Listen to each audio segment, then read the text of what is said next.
Inilah video dan foto-foto terkini prosesi pemakaman protokol COVID-19 jenazah Wali Kota Banjarbaru Najmi Andani.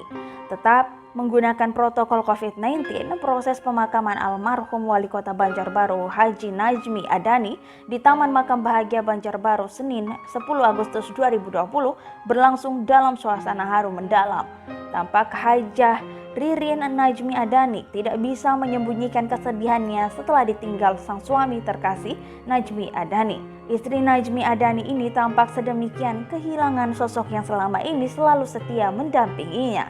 Tampak Ririn Najmi Andani menggunakan baju hitam kerudung merah. Ia mengangkat tangannya ketika doa disampaikan oleh Sekda Banjarbaru Said Abdullah untuk almarhum Najmi Andani. Ririn Najmi Andani terpantau menggunakan kursi roda ke pemakaman dipandu oleh petugas pemakaman yang lengkap menggunakan alat pelindung diri.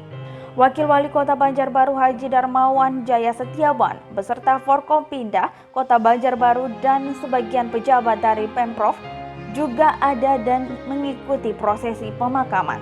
Darmawan Jaya Setiawan dengan nada lirih meminta kepada warga Banjarbaru untuk mendoakan almarhum. Diketahui sebelum proses pemakaman dengan protokol COVID-19, jenazah terlebih dulu disolatkan di kawasan Taman Bunga yang diimami Sekda Banjarbaru Haji Said Abdullah.